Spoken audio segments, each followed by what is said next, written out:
Hello, everybody, and welcome to an interview with one of the most interesting names in media. His name is Atticus Shaffer, and you might remember him from an ABC show called The Middle. He played Brick Heck. If you need any type of reference, he was the one who whispered to himself.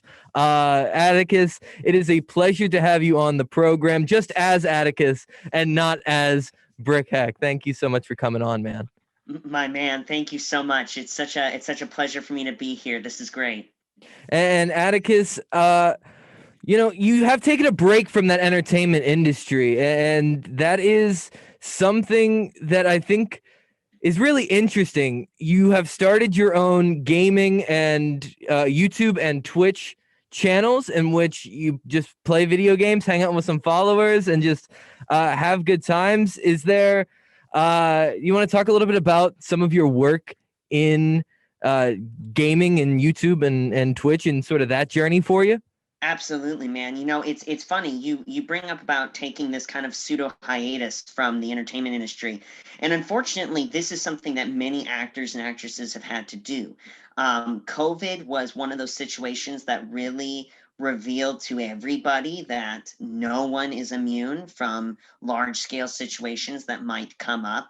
I think that many times people think that those of us in the entertainment industry, and I would even venture to say many people who are in the entertainment industry think that they are untouchable from things that are in life, and it just simply is not true.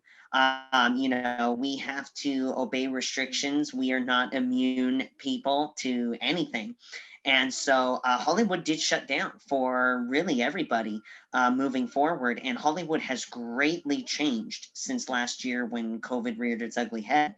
So it was a situation where I was in a position of, okay, there I'm not working simply because there is no work, and the little bit of work that is going on, you're talking about big budget things that are already established and moving forward, things like Young Sheldon or SWAT, things like that.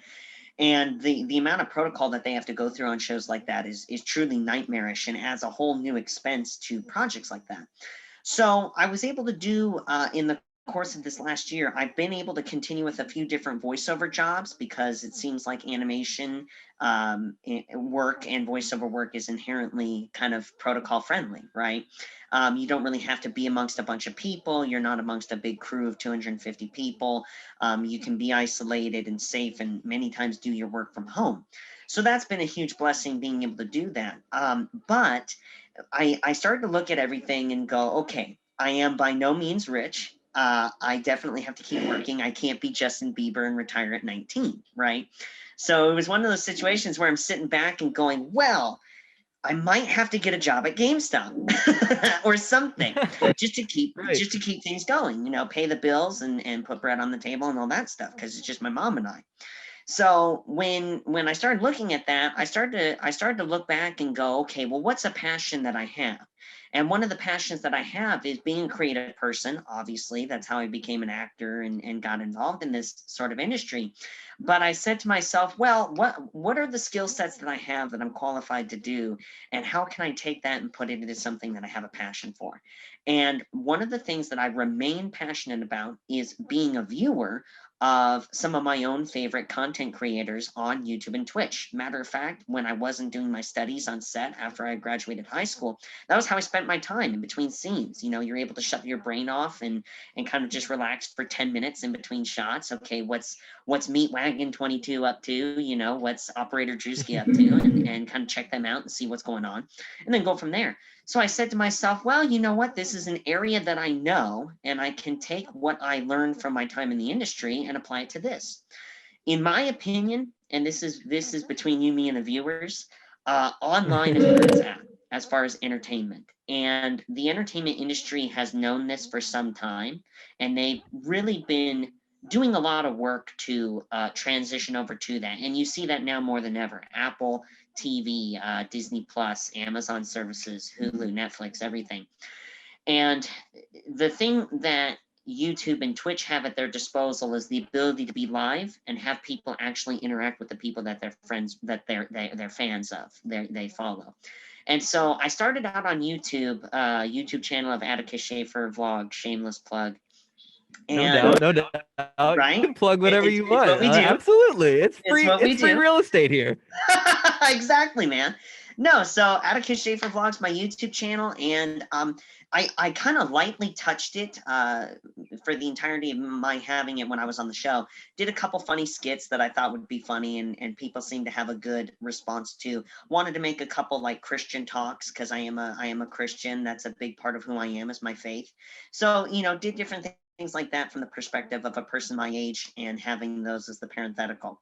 And then I said to myself, well, let me do some gaming videos. And I did, and got a little bit of a following. And as I started researching, it just appeared to me that Twitch was a much more user-friendly space because I could be live and interact with people directly. But I could. It also ended up becoming lucrative more quickly. And it seems like the algorithm of Twitch does more for the content creator versus YouTube. YouTube still does, but you have to get lucky on YouTube. Whereas Twitch, if you put in the hard work, you reap a reward, which I liked. So transition over to Twitch, and ever since then, man, it's just been finding new ways of building the brand and growing that. My Twitch channel is also Atticus Shaffer Vlog. Follow me on there. And yeah, man, it's just been this amazing journey ever since, and I've been very blessed to have an amazing community that's very supportive. Of course, you get a large percentage of those people who are fans of things like The Middle and The Lion Guard and Frankenweenie and Hancock, and all of that is stupendous because I love that there's something that draws them in. But then now I'm able to show people who I really am and kind of hang out with them in that way. And the response and the support from the community, for me as me, has been just stupendous. And I think that's something that's really important as we grow as an online community and as Gen Z starts to take over the market and Yes, become the majority, is moving online and being able to interact directly with content creators is yes, something that is unlike we've ever seen before. And so I think, especially in times of like a global pandemic where that yes. social interaction can be uh, extremely tough. I don't know about you, or if you like how you've been living, or where you're currently living at. I think you're somewhere on the West Coast because we were setting this up. You use Pacific time. Yes, sir. Um, but I don't like, is that an outlet for you for being able to have that social interaction, or do you consider yourself a social person? Well, it's funny, and that's an excellent point that you bring up because I'm going to take that and kind of divide it into two paths here.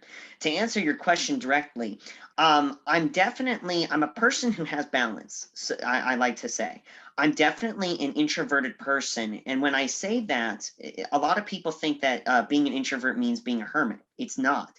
What it simply means is that I can be overwhelmed by a large mass of people. So just a lot of energy, a lot of conversation. It can end up being overwhelming. But it doesn't mean I dislike it. It just means it can be overwhelming. So I've definitely got to balance my time of, hey, hanging out with people and doing stuff versus, okay, here's my space. I'm in my little domain and in my little hobbit hole and I'm going to chill, right? So for me, though, being in lockdown, I'm in California. I'll just say I'm in California, big state, and they had to handle lockdowns in very unique ways and with different phases. And I have to say, being in lockdown, there was a stint last, oh gosh, I think it was early on. So it was around this time last year where it was just solid lockdown. It's like The Last of Us. You know what I mean? Beginning of the Yeah.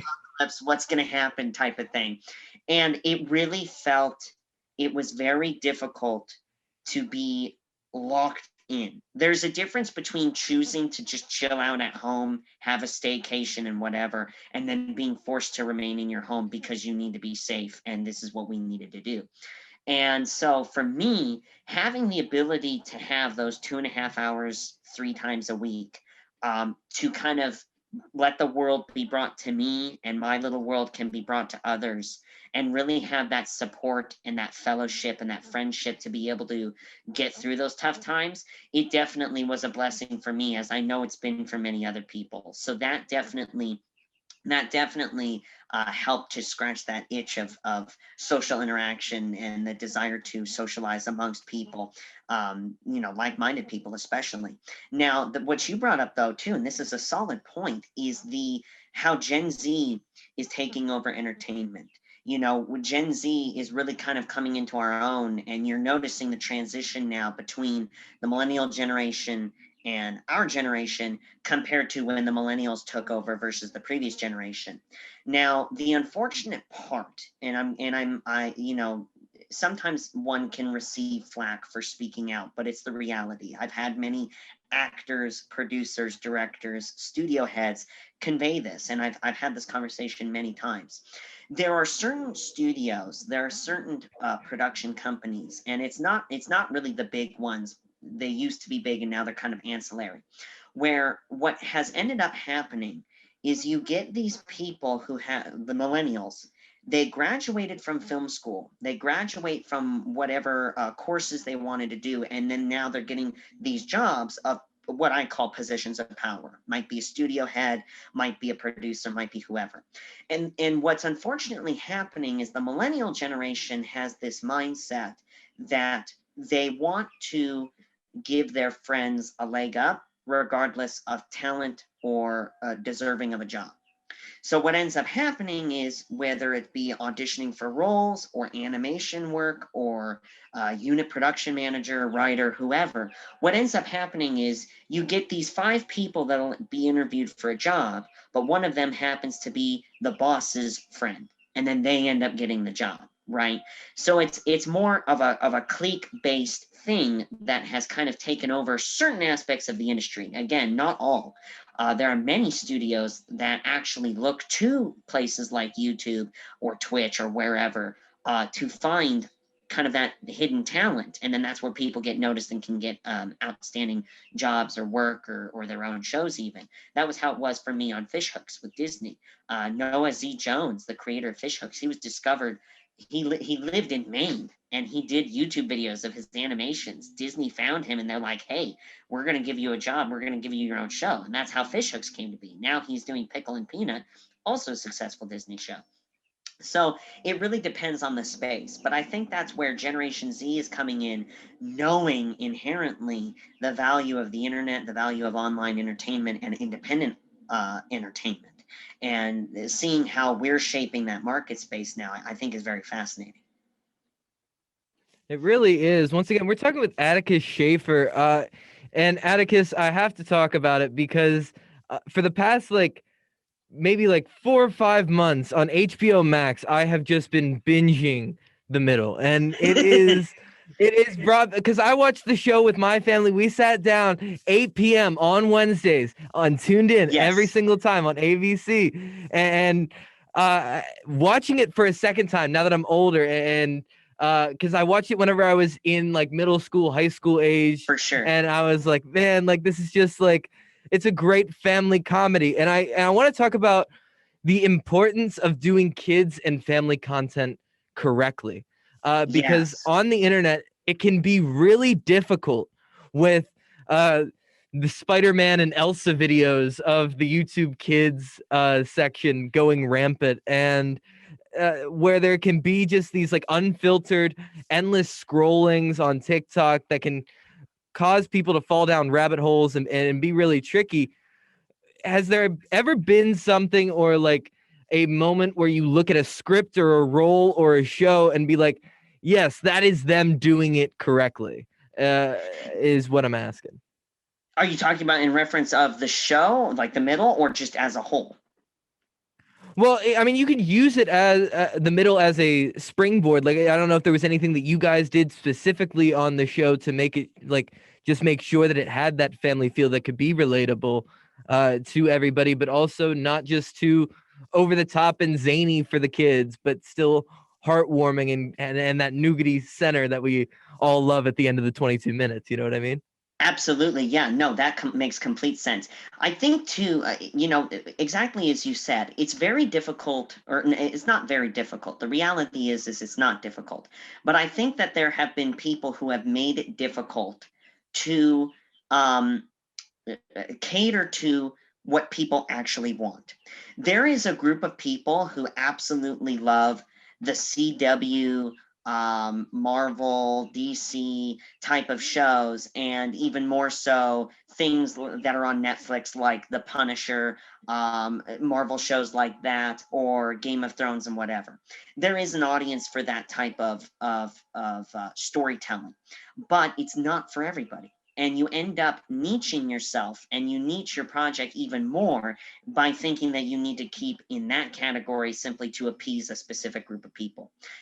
What made the middle so great is the fact that it is relatable because they were taking real life situations, really all of us, actors, writers, producers, directors. You're taking real life, real world experience and crafting it into a story.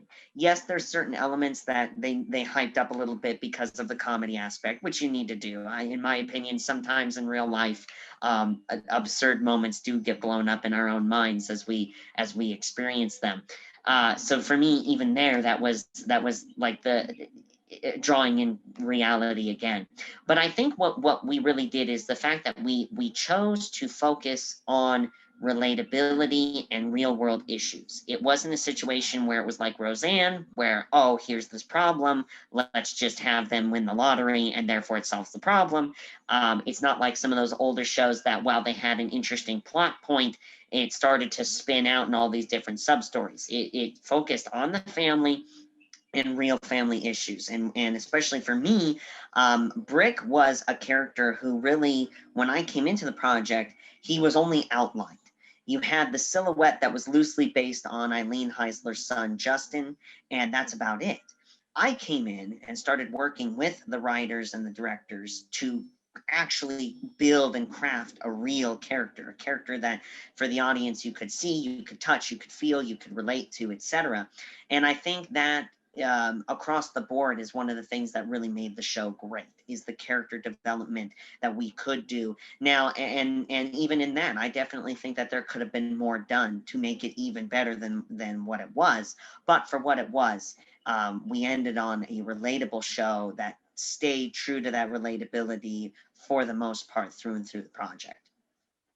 No, it absolutely holds up. There are things and moments today within that show that are amazing. And specifically talking about the character Brick, Yeah. when you watch him grow and you watch the awkwardness turn into semi-awkwardness, turn into just general tween confusion of trying to figure out how to put on deodorant, but also Right. like get to the school dance on time, and like, but also you fell in love with the celebrity match game for a week and like are making your parents like just like play like GSN games in the living room. And Yes. so like specifically like the whispering thing, right? Was very Yes. prevalent in season 1. It was something that was sort of a crux, like or a crutch for the show to sort of rely on. But then like like Brick grew up, it like just it started to phase out, and you could see it like as I'm going. And I was always wondering, like, was that your decision? Was that a writer's decision? Because like Brick could have easily just had the whisper thing forever, right? And then Yes. eventually, like, he's got to like, but people have to grow, right? Well, that's such a good point. So, to answer the question, it was not my decision. It was a writer decision. Admittedly, Eileen Heisler, who was the executive producer of the show, she was one of the two creators of the show. She had very specific, I don't want to, well, she had very specific agendas, but she also had, I think that there was a bit of a disconnect from what the viewership saw and loved versus what she wanted to tell. And there were some issues that occurred behind the scenes, like as far as her and her son, and I think he had issues with having certain situations from his life be put into the show, which to me is unfortunate. I don't see it as a negative. I saw him and his personality only as a positive, and quite frankly could have kept going. But I'm in agreement with you. They decided to go the route of making Brick less quirky. And the unfortunate thing is, I actually did not like that. That occurred, and as you said, season 1, season 2, it's very heavy. Season 3, they started to water it down greatly. It kind of came back near the end, but they kept him very watered down. And for me, I think that was a very huge mistake. Now, here's the reason why. Brick, from the very beginning, was a character that showed the value and importance and the ability to follow the beat of your own drum and go forth in life with confidence in that. What ended up happening is they made a character that would not really have had that level of confusion be confused. And I think that's the part that right? Yes, see, you even you got it, and I can tell that you got it. He didn't need to be confused in who he was. He knew who he was. I think, and this is where if I could go back and I magically had a producer credit and I could change one thing, it would be this. He should never have ceased being who he was. He should have learned how to grow in that, staying true to who he was, but still being able to function.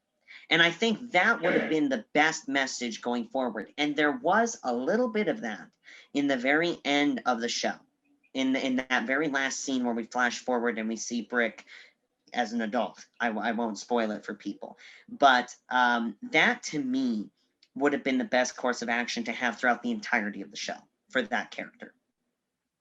It's interesting because I always, when I'm watching the show, I live with a couple of film guys and TV guys, so we're always like just talking about show writing and character development and stuff like that.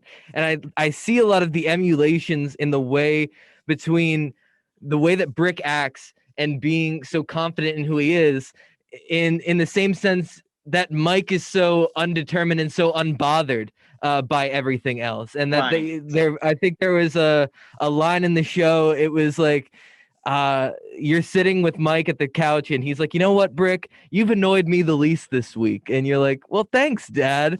Right. Aside from everybody else, like, you and I are the most quiet and like get along the best. Like, that's the way it Yes. is.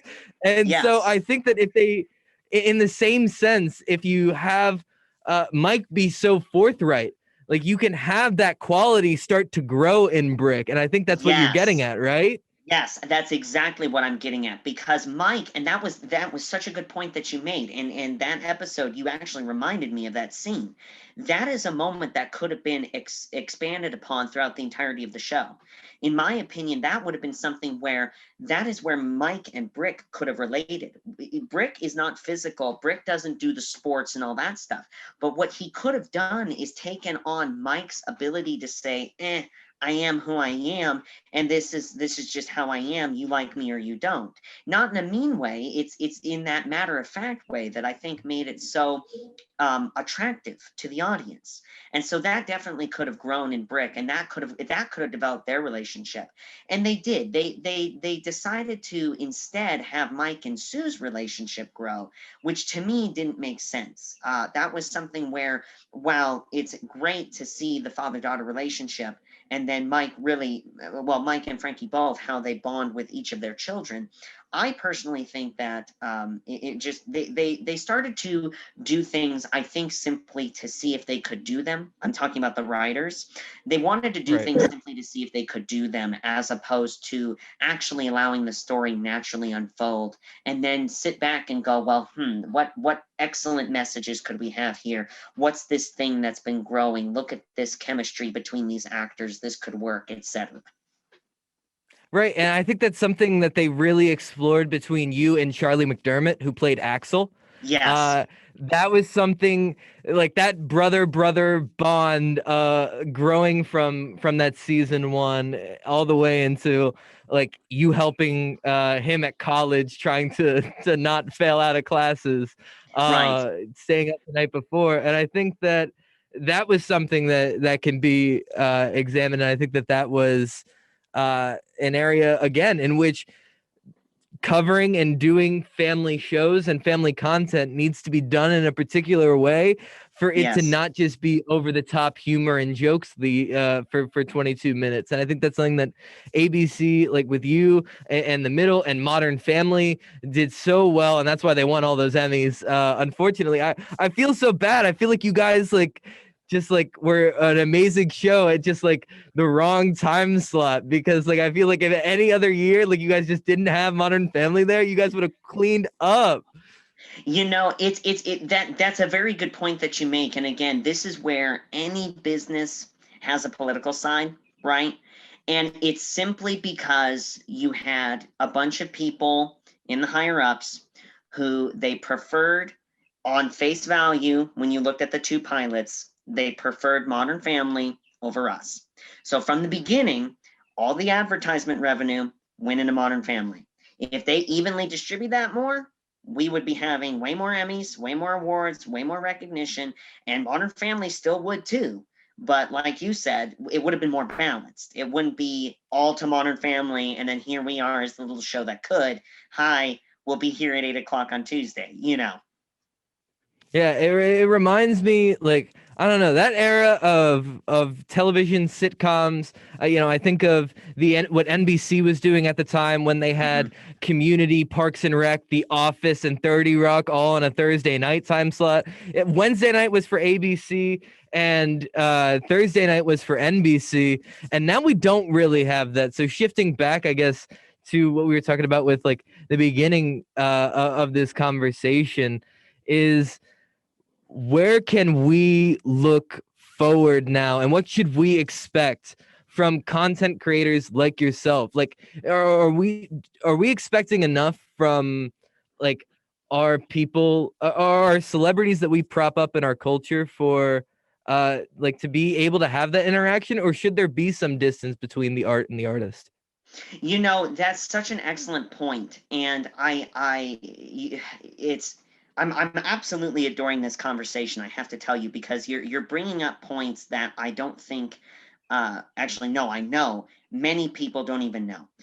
Even when we go on interviews that are for different projects, when you do something that's for network or a large scale show, it's always going to be loaded and skewed to be positive toward the project, which is fine. There's nothing wrong with that. But I think in this conversation, we're really breaking down what is going on in the culture, and I can appreciate that. I am in agreement that, and this is even for myself. So when I say this, I'm gonna eat what I'm cooking here, right? There does need to be a distance between artist and art. Artist is a person with their own opinions, with their own views, etc.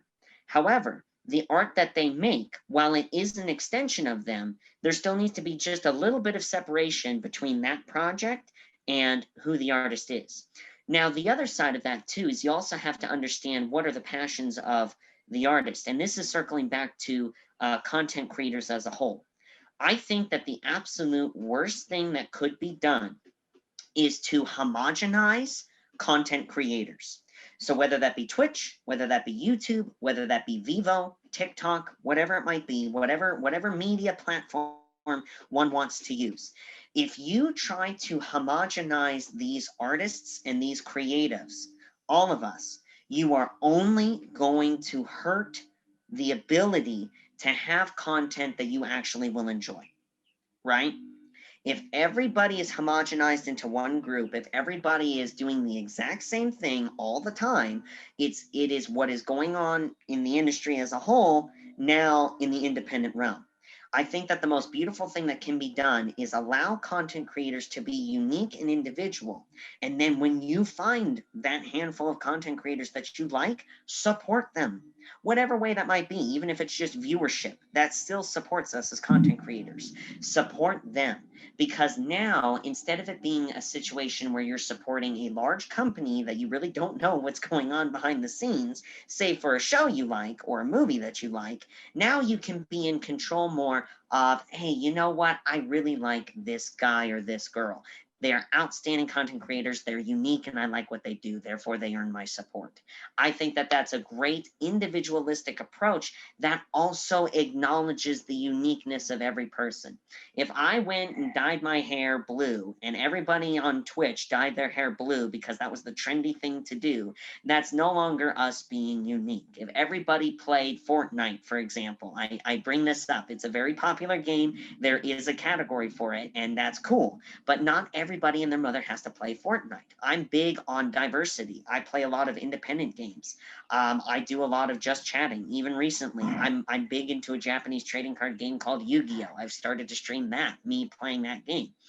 I think that diversity and uniqueness really allows good, true art to flourish. Interesting. Well, once again, when I opened up this interview, I said thank you so much for coming on as yourself and not Brick Heck, because, and this is what I want to lastly finish up as, is for a lot of like really distinct characters, like you have such a unique look and a unique style, a uniqueness about your energy, your voice, everything. And I think of that in the same vein as Jim Parsons not being able to go out without being called Sheldon, right? In Right. that same vein.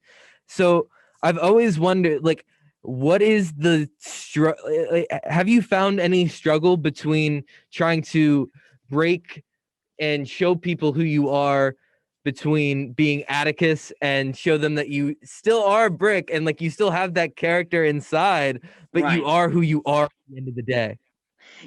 I think that my ability to express myself through Twitch and YouTube has actually allowed that to occur. I have seen and heard from more people, including yourself, even here today, who have said, I love Brick, but I absolutely love Atticus. And that means the world to me. Back when I was on the show, when you run into people, this is of course pre-COVID, you run into people, you get people that recognize you, they'll call me Brick. They'll start to say whisper, do this or whatever. And I even get that on social media a lot. And I'm thankful that they like the character. But the insult to that is associated with that, and this is what a lot of people don't understand. This would be the same thing as if I knew someone who worked at Burger King and I just called them Burger King guy. And I completely just detached them as a human from, or I did not detach them as a human from their work.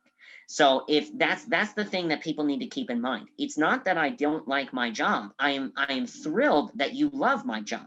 I'm thrilled that art that I made, that I was a part of making, you are a fan of. That's not the problem. Just be mindful that, hey, here in this setting, I'm Atticus.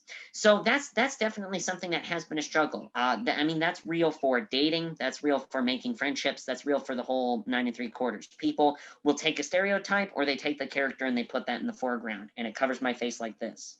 But from my expression on YouTube, Twitch, etc., it's kind of taken that veil away now, allowed people to see me for who I really am, and allow people to get to know me in that way, much more so than just the minute-and-a-half conversation of, hey, I love your work, can I get a picture, like it was before. So I definitely think that it's a work in progress. It's a process that's still occurring, but it's definitely it's not like it was before, which I'm thankful for. Yeah, no, I think that that's something that's really prevalent in our society, is that we really value the status of labor and putting it and associating it with who you are as a person. And I think that there can sometimes be a major difference between the work that somebody does and the person that they are at Yes. the end of the day. And I think that you are a prime example of that. Atticus, I want to thank you so much for coming on the show today. He is on Twitch and YouTube and Instagram and Twitter, I presume, at Atticus Shaffer Vlog. I don't know if you have a Twitter. I just know that those are the three. And Yes. if you would please just describe your general Twitch stream to get people to come out. 30 seconds, how would you describe your stream? 30 seconds. I'm a Christian. My faith is definitely prevalent. However, that doesn't limit me on a lot of the things that I do or play. Very family-friendly content and a very warm and welcoming community has been formed on my Twitch channel. So come on by, hang out with us. I stream every Monday, Wednesday, and Saturday, and I'd love to see you guys there and be able to chat and hang out. All right. Thank you so much, Atticus, again for doing this. This was just awesome. Thanks again. Oh, thank you so much. Have me back, man. I would love to come back and hang out with you again. Absolutely. Absolutely. Anytime you want. Anytime you want. We'll set this up. This is just so much Sweet. fun and we could talk about whatever. It's great.